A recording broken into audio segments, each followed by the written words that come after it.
Tama yung ginagawa mo? Ina mo! Sorry po. Sabi ika nga nila, napakadelikado sa isang nagbubuntis na babae kapag ang kanyang emosyon na ang naaapektuhan dahil sa mga hindi inaasahang pangyayari. Kaya naman panoorin mo ang nag-viral na video na ito kung paano na-trauma ang isang babaeng buntis dahil sa nangyari sa kanya sa NAIA 3 Airport parking area. Tama yung ginagawa mo? Ina mo! Sorry po. Sorry po. Oh! Sige! Tala mo! Ina mo ka! Sorry po. Ano? Nag-CR Ano? Sir, Ano ka?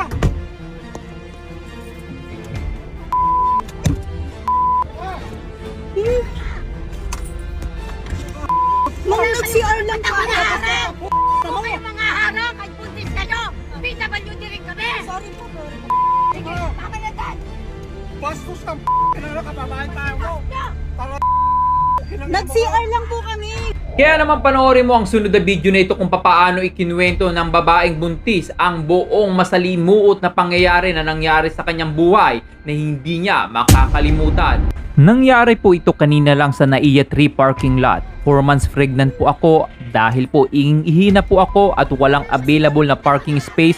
Nag-decide po ako na mag-park sa harap ng ibang sasakyan. Pero nag-iwas po ako ng note na nakalagay na magsi-CR lang po ako at iniwan ko din po ang CP number in case na may lalabas po na sasakyan ay makontak nila ako. Naka-receive po ako ng tawag sa isang babae at nagmamadali po ako na bumalik sa sasakyan kasama ang 11 years old na anak ko, pero palapit pa lang po kami ay pinagmumura na po nila ako. Galit na galit po sila dahil nakaharang yung sasakyan ko at pinagsisipat po nila.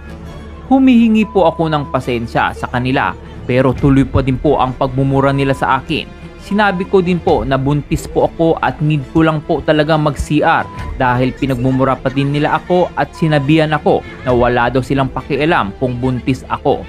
Pilit pa po ako nila binubuksan yung pinto ng sasakyan ko at sinisira yung side mirror habang lumalapit na ako ng pwesto.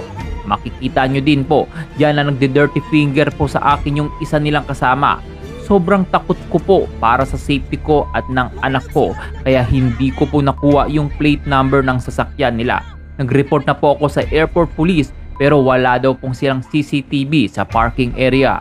Sana po ay matulungan nyo ako na ma-identify ang mga taong ito at mapanagot po nila sa maling ginawa nila sa akin at sa anak ko.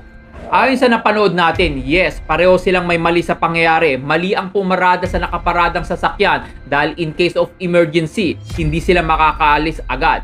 Pero mali din ang sigawan mo, murahin mo at bastusin mo ang isang babaeng buntis na nangangailangan din ng emergency dahil hindi niya na napipigilan ang kanyang pag-ihi. In short, konting konsiderasyon sa mga ganitong pangyayari. Kaya naman na-share mo na ang video na ito para makarating kay Senator Rapi Tulfo. Ikaw bilang isang Pilipino, ano ang masasabi mo sa ginawa ng mag-asawa sa isang babaeng buntis? Sino ang may mali sa kanila? Well, i-comment mo na ang iyong reaksyon sa video sa baba.